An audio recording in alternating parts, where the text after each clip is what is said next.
नमस्कार दोस्तों, आप सभी का हार्दिक स्वागत है, हार्दिक अभिनंदन है भाई। सभी विद्यार्थी जुड़ जाइए और क्लास को अधिक से अधिक शेयर कर दीजिए, अधिक से अधिक लाइक कर दीजिए, सभी विद्यार्थियों तक इसको पहुंचा दीजिए ताकि सभी को इसका लाभ मिल सके। तो सभी विद्यार्थी जुड़िए। Arjun Ram good morning sir ji, good morning. Mamta Gupta good morning sir, good morning. Feku Kumar good morning sir, good morning. Deep Singh Rathore good morning sir, good morning भाई। सभी विद्यार्थियों को सुप्रभात, गुड मॉर्निंग। सभी विद्यार्थी जुड़ जाइए, क्लास को अधिक से अधिक शेयर कर दीजिए। राजस्थान के एकीकरण डिटेल से चर्चा करने लग गए थे अपन पिछली क्लास में, और राजस्थान के एकीकरण के 3 चरणों की अपन ने पूर्ण रूपेण क्या कर ली थी, चर्चा कर ली थी भाई। आगे के जो चरण है उनकी अपन चर्चा करेंगे। Ramkaran Meghwal good morning sir ji, good morning. तो आगे के जो चरण है उनकी मैं अब आपके साथ में चर्चा कर रहा हूं। Komal Sharma good morning sir ji, good morning. तो चौथे चरण की बात करते हैं। एकीकरण का जो चौथा चरण है, चतुर्थ चरण जिसको आप बोलते हो, उसकी बात कर लेते हैं। तो देखो, सबसे पहले बात करेंगे चरण की कि चौथे चरण का जो नाम रखा, वो नाम क्या रखा गया। तो चौथे चरण का जो नाम रखा गया दोस्तों, वो वरहते या विशाल राजस्थान। मैंने आपको बताया था चौथे चरण का नाम क्या है, वरतिया विशाल राजस्थान। और चौथे चरण में जो विलय होगा, आपको अच्छे से बताया भाई, 4 बड़ी बड़ी रियासतें मिलती है ना। Manu good morning sir, good morning. Om good morning sir, good morning. सभी विद्यार्थियों को सुप्रभात, जुड़ जाइए आप।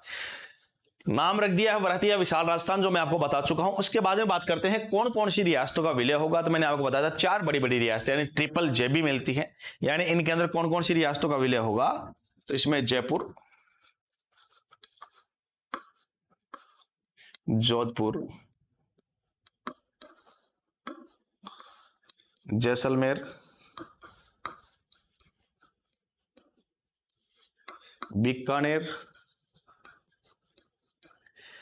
4 रियासतें ये होगी, प्लस 10 पहले मिल चुकी थी। तो टोटल कितनी रियासतों का विलय हो चुका है, 14 रियासतों का विलय हो चुका है। चौथे चरण में कौन सा ठिकाना भी मिल जाएगा, लावा ठिकाना। लावा ठिकाना जो कि वर्तमान में टोंक में है, उसमें किस में आता था पहले, आपके अजयपुर रियासत में आता है। तो उसका भी क्या हो जाता है, विलय हो जाता है। विलय के बाद में बात कर लेते हैं, ध्यान रखिएगा, उद्घाटनकर्ता।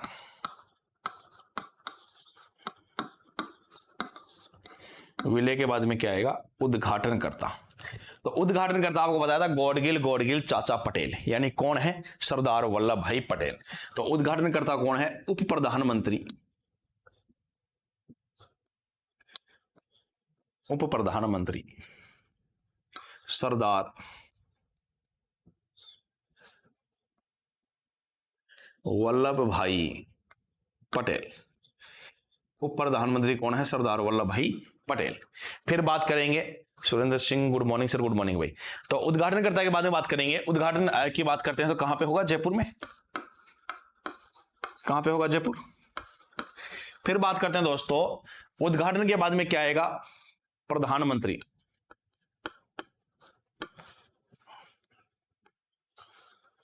इस समय जो प्रधानमंत्री है, या इस समय जो पद गठित हो चुका है, मुख्यमंत्री। आपको प्रधानमंत्री भी पूछ सकता है, मुख्यमंत्री भी पूछ सकता है। तो कौन है, हीरालाल शास्त्री, हीरालाल शास्त्री। फिर दोस्तों आपकी बात आएगी राज प्रमुख की। तो चौथे चरण में जो राज प्रमुख बनते हैं वो कहां के बनते हैं, जयपुर के बनते हैं भाई। और जयपुर के कौन थे, सवाई मान सिंह सेकंड, सवाई मान सिंह सेकंड। फिर बात कर लेते हैं उपराज प्रमुख की। उपराज प्रमुख, उपराज प्रमुख तो वही रहेंगे, कोटा के भीम सिंह, कोटा के भीम सिंह। फिर मैंने आपको बताया था कि जो तीसरे चरण में राज प्रमुख थे महाराणा भूपाल सिंह, उनके लिए एक पद का गठन होगा। और ध्यान रखिएगा वो पद कौन सा है आपके, वो पद है महाराज प्रमुख। Chandrakala good morning sir ji, good morning भाई। तो एक पद और गठित किया गया है इस समय, और उस पद का नाम क्या है, महाराज प्रमुख। वो पद कौन सा है दोस्त, महाराज प्रमुख। और महाराज प्रमुख किसको बनाया गया, मेवाड़ यानी उदयपुर के जो शासक थे महाराणा भूपाल सिंह को। महाराणा भूपाल सिंह जी को क्या बनाया गया, महाराज प्रमुख बना दिया गया।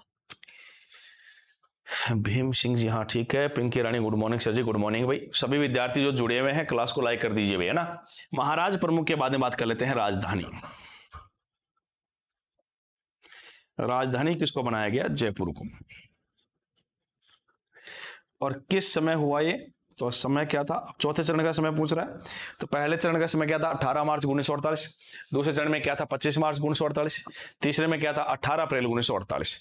और चौथे में क्या हो जाएगा, आप ध्यान रखिएगा, 30 मार्च 1949। चौथे चरण के अंदर क्या जाएगा, 30 मार्च 1949, ठीक है ना। तो चौथे चरण का समय क्या है, 30 मार्च 1949।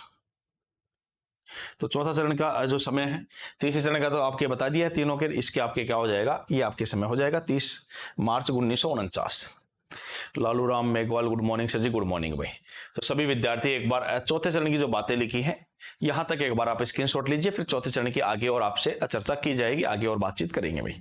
यहां तक इसको लिख लीजिए।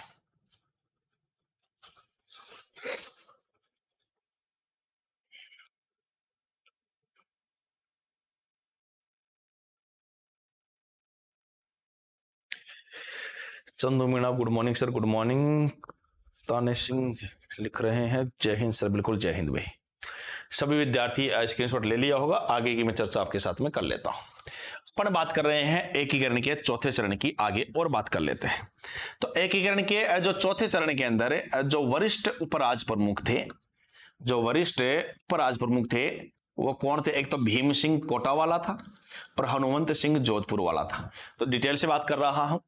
एकीकरण के चौथे चरण के दौरान जो वरिष्ठ जो उपराज प्रमुख हैं वो कौन कौन है, एक तो भीम सिंह है, वो तो आपको बता ही दिया है, और एक हनुमंत सिंह जोधपुर को भी बनाया गया था। Sarabjit, good morning sir ji, good morning भाई। तो दो वरिष्ठ उपराज प्रमुख रहते हैं एकीकरण के चौथे चरण के दौरान। फिर अगर आपको पूछे कि कनिष्ठ उपराज प्रमुख, चौथे चरण के दौरान कनिष्ठ उपराज प्रमुख किसको बनाया गया, एक तो बहादुर सिंह बूंदी को बनाया गया और एक लक्ष्मण सिंह डूंगरपुर को बनाया गया। इन दो व्यक्तियों को क्या बनाया गया, कनिष्ठ उपराज प्रमुख बनाया गया, ठीक है। देखिएगा, तो एकीकरण के चौथे चरण के दौरान राज प्रमुख तो कौन थे, राज प्रमुख तो आपके कौन रहेंगे, जयपुर के स्वाभिमान सिंह रहेंगे। महाराज प्रमुख कौन थे, महाराणा भूपाल सिंह जी थे। दो वरिष्ठ उपराज प्रमुख थे, एक तो भीम सिंह कोटा थे और एक हनुमंत सिंह जोधपुर थे। दो कनिष्ठ उपराज प्रमुख थे, एक तो बहादुर सिंह जो महाराणा बहादुर सिंह बूंदी थे और एक लक्ष्मण सिंह डूंगरपुर थे।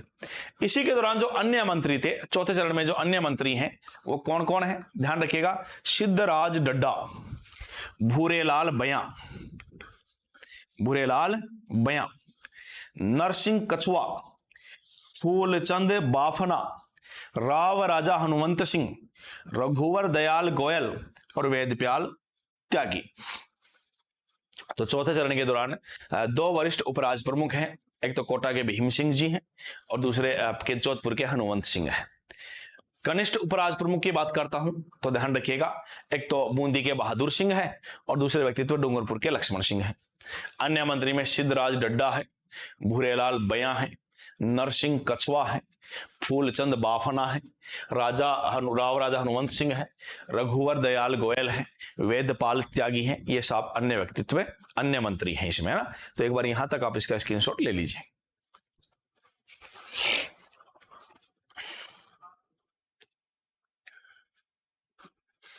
आगे देखते हैं दोस्तों, आगे बात करते हैं प्रीवी पर्स। चौथे चरण के दौरान जो प्रीवी पर्स है वो कितना है भाई, प्रीवी पर्स की बात कर रहे हैं, प्रीवी पर्स की बात कर रहे हैं, प्रीवी पर्स कितना है। देखिएगा, आज के जयपुर रियासत मिली थी, जयपुर के शासक कौन थे, स्वाभिमान सिंह द्वितीय। इनको प्रीवी पर्स कितना फिक्स किया गया, 18 लाख। इनका प्रीवी पर्स कितना फिक्स किया गया है, 18 लाख फिक्स किया गया है। दूसरे व्यक्तित्व कौन है, जोधपुर के हनुमंत सिंह है। दूसरी रियासत मिलने वाली कौन सी थी, जोधपुर। जोधपुर के जो राजा है इनका प्रीवी पर्स है 17,50,000 रुपए। तीसरे जो राजा है वो कौन थे इस समय, शार्दुल सिंह, कहां से थे, बीकानेर से थे। इनका प्रीवी पर्स कितना निर्धारित किया गया है, 17 लाख रुपए। और चौथे रघुनाथ सिंह है, कहां से थे? जैसलमेर से थे। इनका प्रीवियस पेंशन निर्धारित किया गया 1,80,000 रुपए। कितना किया गया? 1,80,000 रुपए। ध्यान रखिएगा प्रीवियस यानी पेंशन जो निर्धारित की गई थी, तो चौथे चरण के अंदर 4 रियासतें मिलती हैं, जयपुर, जोधपुर, जैसलमेर और बीकानेर। तो जयपुर के राजा सवाई मान सिंह जी थे, उनको 18 लाख प्रीवियस दिया गया, उनका फिक्स किया गया। जोधपुर के जो थे हनुवंत सिंह थे, उनका 17,50,000 रुपए फिक्स किया गया प्रीवियस। बीकानेर के शासक शार्दुल सिंह जी थे, इनका आपके 17 लाख फिक्स किया गया प्रीवियस। और जैसलमेर के रघुनाथ सिंह थे, इनका 1,80,000 प्रीवियस फिक्स किया गया। उसके बाद में कुछ विभागों की स्थापना हुई। हाई कोर्ट कहां पे बनाया गया? जोधपुर में। हाई कोर्ट की स्थापना कहां पे? जोधपुर में। शिक्षा विभाग की स्थापना कहां पे? बीकानेर में। शिक्षा विभाग की कहां पे है? बीकानेर में। खनिज है, कस्टम है, एक्साइज विभाग है, इनकी स्थापना कहां पे? आपके उदयपुर में। वन व सहकारी विभाग की स्थापना आपके कहां पे? कोटा में। और कृषि विभाग की स्थापना आपके कहां पे होगी? भरतपुर में। कृषि विभाग की स्थापना आपके कहां पे होती है? भरतपुर में। कृषि विभाग की स्थापना कहां पे होती है? भरतपुर में। तो हाई कोर्ट जोधपुर में बनाया गया, शिक्षा विभाग बीकानेर को बनाया गया, खनिज, कस्टम व एक्साइज विभाग उदयपुर को बनाया गया, वन व सहकारी विभाग कोटा में बनाया गया, और कृषि विभाग जो है कहां पे? आपके भरतपुर में बनाया गया। ध्यान रखिएगा, आपको ध्यान में रखना है। ठीक है, ये चौथे चरण की बातें हैं। यहां तक एक बार आप सभी विद्यार्थी स्क्रीनशॉट ले लीजिए।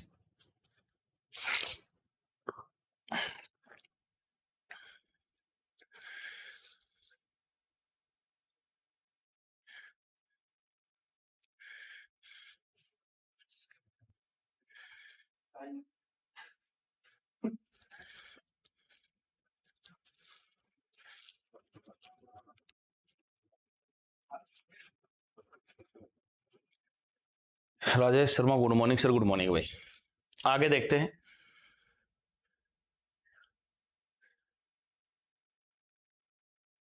देखो,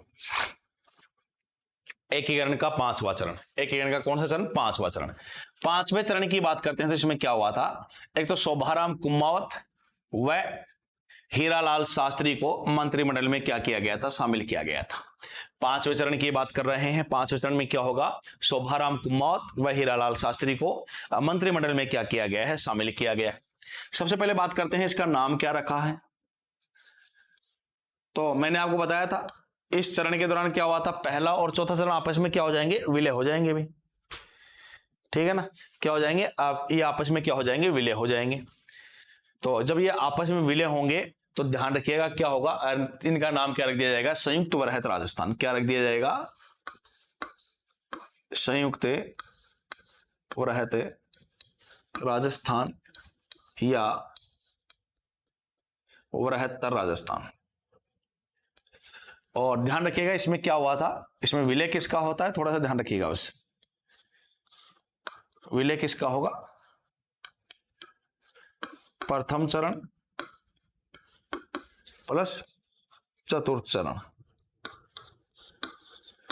और प्रथम चरण में कितनी रियासतें थी? 4। और चतुर्थ चरण में कितनी रियासतें थी? 14। और कितनी रियासतों का विलय होगा? टोटल 18 रियासतों का क्या हो गया था? विलय हो गया था। ये एकीकरण का कौन सा चरण है? 5वां चरण है। एकीकरण का कौन सा चरण है? आपके 5वां चरण है, जिसमें शोभाराम कुमावत और हीरालाल शास्त्री को मंत्रिमंडल में शामिल किया गया है।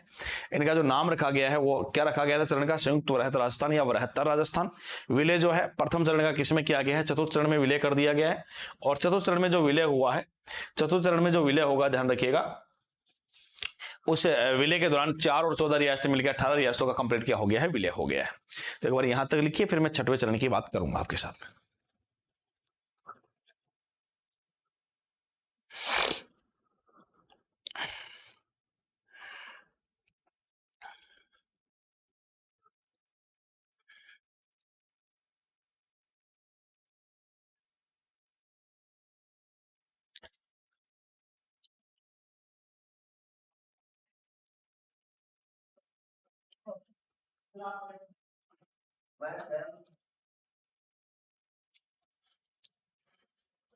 देखो भाई,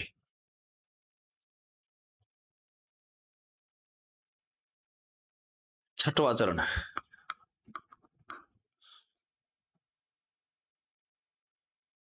देखो, सबसे पहले बात करते हैं 6वें चरण का नाम क्या रखा है।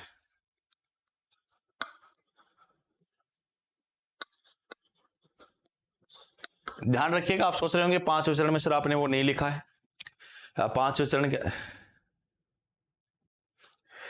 यूजर नेम आपकी क्लास के नोट्स बना रहे हैं वो काफ़ी है या बुक भी अलग से लें? यूजर नेम प्लीज सर बताइए। खूब है, खूब है, आप इतना पढ़ लो और जो क्वेश्चंस हैं प्रश्नोत्तरी है वो कर लो, सफिशिएंट रहेगा, कोई दिक्कत नहीं है। मैं पूरा डिटेल से करवा रहा हूँ, वैसे आपको कोई दिक्कत नहीं है ना। तो छठवें चरण के दौरान नाम क्या रख दिया गया था? राजस्थान नाम रख दिया था भाई। क्या रख दिया था? राजस्थान। क्या रखा है नाम? राजस्थान रखा है। ध्यान रखिएगा, छठवें चरण में जो विलय होगा किसका होता है? सिरोही का विलय हो जाता है। किसका विलय हो जाता है? सिरोही का विलय हो जाता है। प्लस 18 पहले से मिले हुए हैं। टोटल कितनी रियासतों का विलय हो चुका है? 19 रियासतों का विलय हो चुका है। 3 ठिकानों का भी क्या हो चुका है? विलय हो चुका है। 3 ठिकानों का भी क्या हो चुका है? विलय हो चुका है।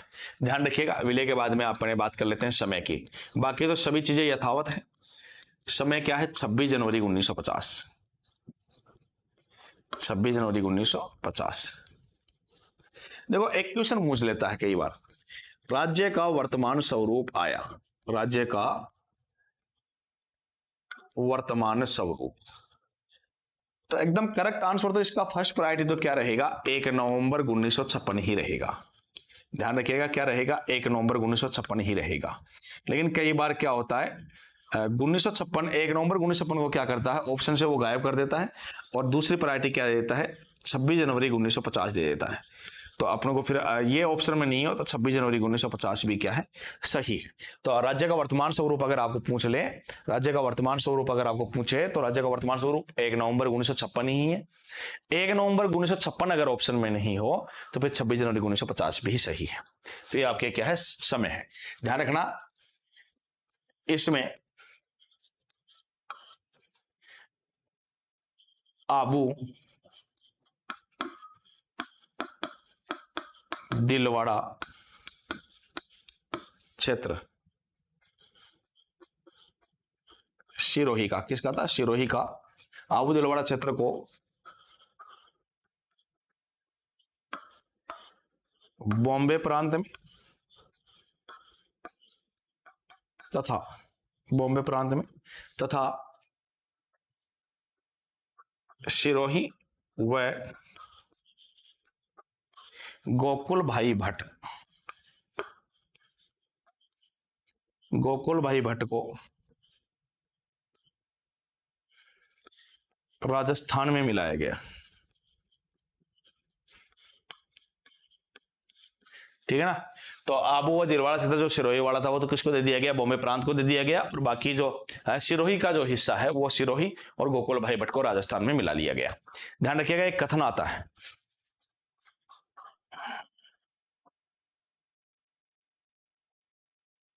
हीरालाल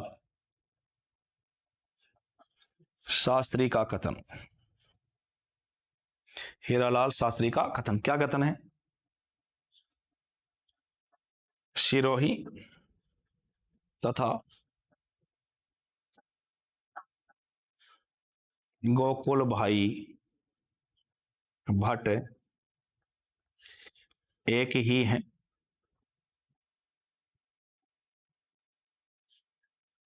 गोकुल भाई भट्ट के बिना हम राजस्थान नहीं चला सकते।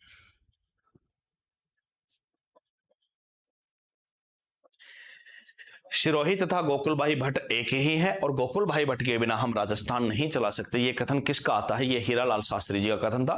जो हीरालाल शास्त्री जी ने कथन बोला था कि सिरोही जो है और गोकुल भाई भट्ट जो है एक ही है, हम इन गोकुल भाई भट्ट के बिना क्या नहीं चला सकते? राजस्थान नहीं चला सकते। तो छठवें चरण के अंदर नाम रख दिया गया राजस्थान। सिरोही का विलय कर दिया गया। 18 पहले से मिल चुकी थी। टोटल 19 रियासतों का विलय हो चुका है। समय 26 जनवरी 1950। कई बार पूछता है राज्य का वर्तमान स्वरूप कब आया है? तो अगर ऑप्शन में 1 नवंबर 1956 है तो 1 नवंबर 1956 बिल्कुल राइट आंसर रहेगा। अगर ऑप्शन में 1 नवंबर 1956 नहीं है तो फिर राज्य का वर्तमान स्वरूप 26 जनवरी 1950 भी बिल्कुल सही रहेगा। ये भी थोड़ा सा आपको ध्यान में, इधर अलग से एक्स्ट्रा बात लिखी है, थोड़ा सा ध्यान में रखना है। ठीक है। फिर मैंने बताया आबू व दिलवाड़ा क्षेत्र जो सिरोही का हिस्सा था उसको बॉम्बे प्रांत में मिलाया गया इस चरण में, और जो सिरोही है और जो गोकुलभाई भट्ट है उसको कहाँ क्या कर लिया, राजस्थान में मिला दिया। इस समय जो हीरालाल शास्त्री जी हैं उनका कथन भी आया कि सिरोही तथा गोकुलभाई भट्ट एक ही है, गोकुलभाई भट्ट के बिना हम राजस्थान नहीं चला सकते। मैं आपको आगे बताऊंगा। अभी गोकुलभाई भट्ट को राजस्थान का गांधी कहते हैं, गोकुलभाई भट्ट को क्या कहते हैं, राजस्थान का गांधी कहते हैं। भोगीलाल पांड्या को वागड़ का गांधी कहते हैं, भोगीलाल पांड्या को क्या कहते हैं, वागड़ का गांधी कहते हैं। ध्यान रखना, चिड़ावा का गांधी मास्टर प्यारेलाल को कहते हैं। चिड़ावा गांधी किसको कहते हैं, मास्टर प्यारेलाल को कहते हैं। तो वो भी मैं अभी बता दूंगा आपको, एक बार यहां तक लिख लीजिए आप।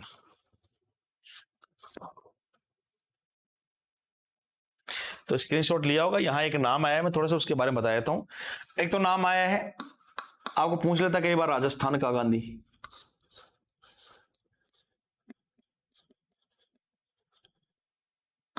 राजस्थान का गांधी।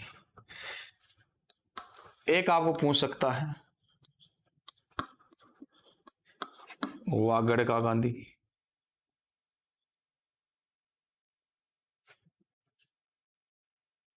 एक आपको पूछ सकता है चिड़ावा का गांधी, चिड़ावा का गांधी। एक आपको पूछ सकता है मेवाड़ का गांधी। ठीक है ना, ये अलग अलग गांधी पूछ सकता है आपको। राजस्थान का गांधी पूछ सकता है, वागड़ का गांधी पूछ सकता है, चिड़ावा का गांधी पूछ सकता है आपको, मेवाड़ का गांधी पूछ सकता है। एक पूछ सकता है गांधी जी का पांचवा पुत्र, गांधी जी का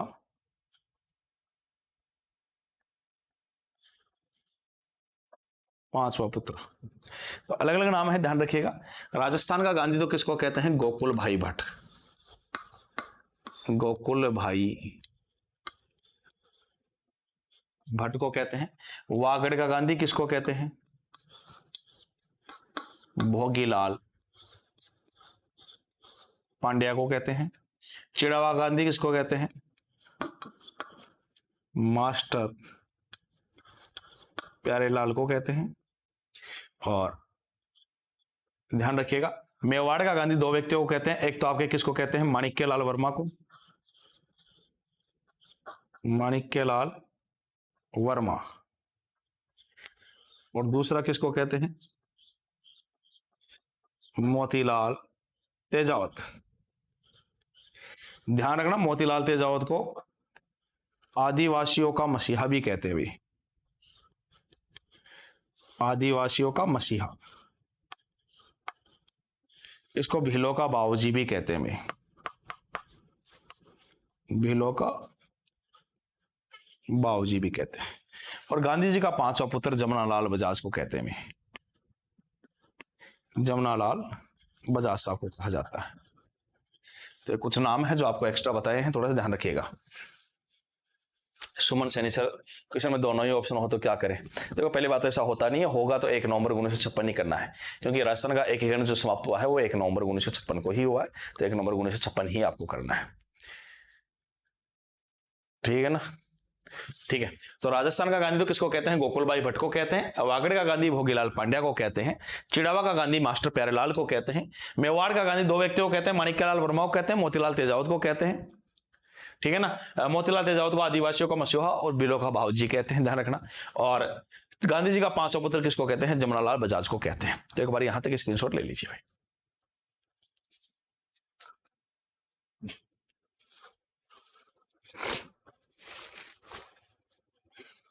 आगे देखो भी, एकीकरण के छठे चरण की बात कर रहे थे, तो छठे चरण को थोड़ा सा और बता देता हूं मैं आपको आगे, ध्यान समझिएगा। इस चरण में सिरोही रियासत का क्या किया गया, विभाजन किया गया, जो मैं आपको बता चुका हूं भाई। सिरोही रियासत का क्या किया गया है, विभाजन किया गया है, जो मैंने आपको बताया है। सिरोही का आबू जो आपको भी बताया, और दिलवाड़ा, आबू दिलवाड़ा सहित 89 गांव, कितने गांव, 89 गांव, यानी 304 वर्ग मील क्षेत्र बॉम्बे राज्य में मिलाए गए, तथा शेष सिरोही राजस्थान में मिला दिया गया, जिसमें गोकुल भाई भट्ट का गांव हातल भी शामिल था। ये मैंने आपको बता दिया अभी कि आबू व दिलवाड़ा और जो उसके आबू दिलवाड़ा सहित 89 जो विलेज है, 89 जो गांव है, 89 जो गांव है, जो 304 वर्ग मील क्षेत्र है वो तो बॉम्बे राज्य में मिलाया गया, तथा शेष सिरोही को किसमें मिला दिया गया, राजस्थान में मिला दिया गया, जिसमें गोकुल भाई भट्ट और उसका गांव जो हातल है वो भी क्या था, शामिल था। इसी दिन हमारे प्रदेश का नाम राजस्थान कर दिया गया। तो मैंने आपको बताया कि इस चरण का जो नाम है वो क्या है, आपके राजस्थान रखा गया है। इस चरण का नाम क्या रखा गया है, राजस्थान रखा गया है। हीरालाल शास्त्री को राजस्थान का प्रथम मनोनीत मुख्यमंत्री बनाया गया। हीरालाल शास्त्री राजस्थान के क्या बनते हैं, प्रथम है मनोनीत मुख्यमंत्री बनते हैं। भाई हीरालाल शास्त्री को क्या बनाया गया था, राजस्थान का प्रथम मनोनीत मुख्यमंत्री बनाया गया है। तो ये चीजें क्लियर होंगी, तो आप एक बार यहां तक आप स्क्रीनशॉट ले लीजिए।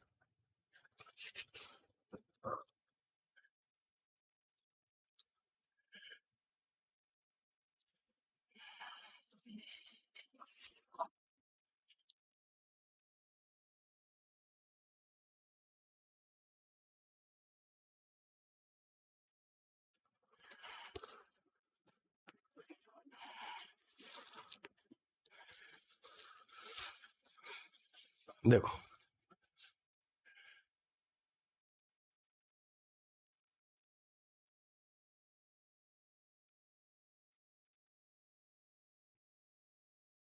अब बात कर लेते हैं कौन से चरण की, सातवें चरण की। कौन से चरण की बात करूंगा, सातवां चरण।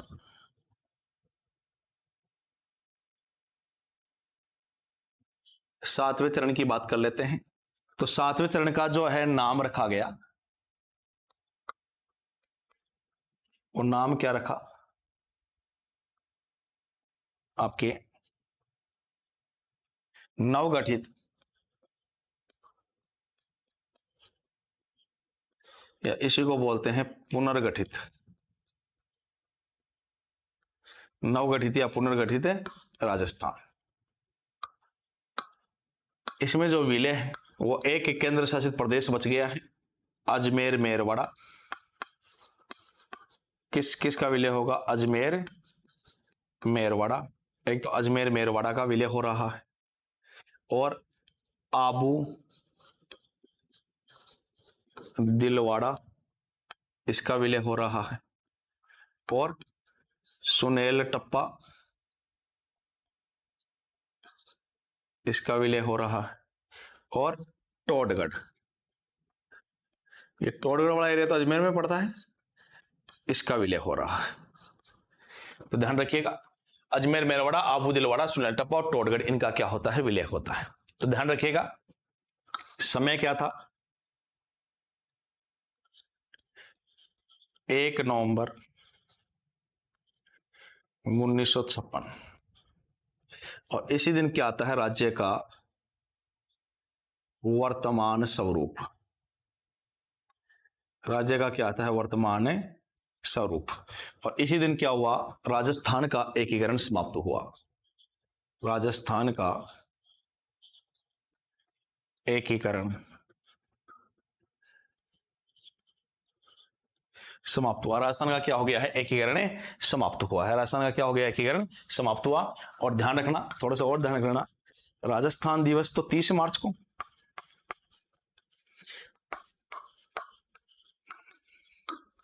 और जो राजस्थान स्थापना दिवस है वो 1 नवंबर को। राजस्थान स्थापना दिवस जो है वो कब, 1 नवंबर। तो एकीकरण के 7वें चरण की बात थी, थोड़ा और आगे बात करेंगे, एक बार इसका स्क्रीनशॉट ले लीजिए भाई। देखो 7वें चरण की आगे और बात कर लेता हूं मैं। देखो 7वें चरण की बात कर रहे हैं, कौन से चरण की बात कर रहे हैं, 7वें चरण की अपन बात कर रहे हैं। 7वें चरण की आगे और चर्चा कर रहा हूं, ध्यान समझिएगा। जो राज्य पुनर्गठन आयोग है, इस राज्य पुनर्गठन आयोग की सिफारिश के आधार पर क्या क्या हुआ। राज्य पुनर्गठन आयोग में आपको आगे बताऊंगा, जिसकी डिटेल आपसे चर्चा करूंगा कि राज्य पुनर्गठन आयोग जो है 1953 में गठित होता है, 55 में वो सिफारिश रखता है, 56 में वो अधिनियम बनता है। तो उसकी डिटेल से मैं आगे चर्चा करूंगा, वो बात की बातें थोड़ा सा ध्यान रखिएगा। राज्य पुनर्गठन आयोग जो है, राज्य पुनर्गठन आयोग जो है, उसकी सिफारिश के आधार पर क्या क्या हुआ। देखो आबू और दिलवाड़ा राजस्थान में मिलाए गए, राजस्थान में मिलाए गए। आप याद करो, छठवें चरण में आबू व दिलवाड़ा को बॉम्बे प्रांत में मिला दिया था। अब सातवें चरण में आबू दिलवाड़ा को वापस से कहां पे मिला दिया गया है? राजस्थान में मिला दिया गया है। अजमेर मेरवाड़ा राजस्थान में मिलाया गया। अब तक 19 रियासतें और 3 ठिकानों का विलय अपन राजस्थान में कर चुके थे। एक अंग्रेज शासित प्रदेश जो केंद्र शासित प्रदेश था बचा हुआ था अजमेर मेरवाड़ा, तो अजमेर मेरवाड़ा का भी राजस्थान में क्या कर दिया गया? विलय कर दिया गया। मध्य प्रदेश का सुनेल टप्पा क्षेत्र राजस्थान में क्या कर दिया गया? मिला दिया गया। जो मध्य प्रदेश में पड़ता है, कालपी ग्वालियर एमपी में पड़ता है सुनेल टप्पा क्षेत्र पहले, तो कालपी ग्वालियर एमपी का जो सुनेल टप्पा क्षेत्र था उसको राजस्थान में मिला दिया गया। और राजस्थान का जो सिरोंज क्षेत्र था, राजस्थान का जो सिरोंज क्षेत्र था वो मध्य प्रदेश को दिया गया। सिरोंज क्षेत्र झालावाड़ कोटा वाला क्षेत्र है, ये किसको दे दिया गया? किसको दे दिया गया? ध्यान रखिएगा, ये मध्य प्रदेश को दे दिया गया।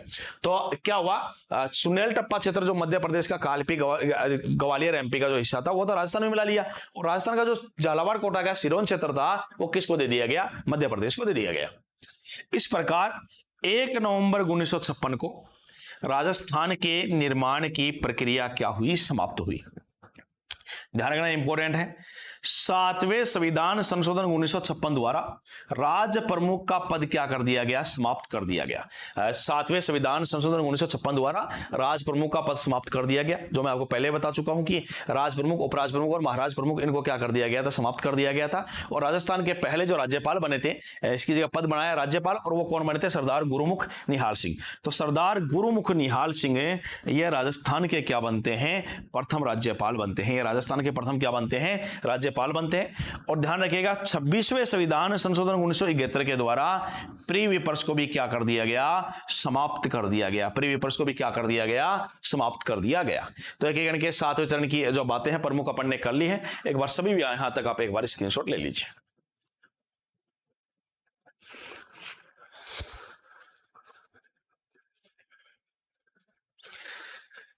तो दोस्तों एकीकरण के जो चरण है वो आज अपन ने कंप्लीट कर लिए हैं। एकीकरण से संबंधित अन्य महत्वपूर्ण तथ्य भी बहुत काम के हैं, बहुत डिटेल हैं, उनकी भी अपन चर्चा करेंगे। वो करेंगे अपन नेक्स्ट क्लास में। यहां तक राजस्थान के एकीकरण में कोई बात आपको समझ में नहीं आई हो तो आप कमेंट के माध्यम से पूछ सकते हैं। किसी विद्यार्थी को एकीकरण से संबंधित इन 7 चरणों में कोई भी प्रॉब्लम हो, कोई बात समझ में नहीं आई हो, आप पूछ सकते हो। एकीकरण की आगे और गहन चर्चा करेंगे, आगे और चर्चा होने वाली है। एकीकरण समाप्त नहीं हुआ है अभी, ध्यान रखिएगा। अगली जो क्लास होगी उसमें राजस्थान के एकीकरण से संबंधित जो अन्य महत्वपूर्ण तथ्य हैं, एक एक करके सभी तथ्यों की अपन क्या करेंगे? जानकारी प्राप्त करेंगे। तो यहां तक किसी विद्यार्थी को कोई डाउट हो तो आप मुझसे पूछ सकते हैं। पिंकी रानी नाइस क्लास जी, धन्यवाद। किशन लाल, सुनील टप्पा क्या है? क्षेत्र है, जगह का नाम है सुनील टप्पा भाई। किशन लाल गुड मॉर्निंग भाई। ठीक है, किसी को यहां तक कोई डाउट तो आप पूछ सकते हो, बाकी थंब का इंप्रेशन दे सकते हो भाई।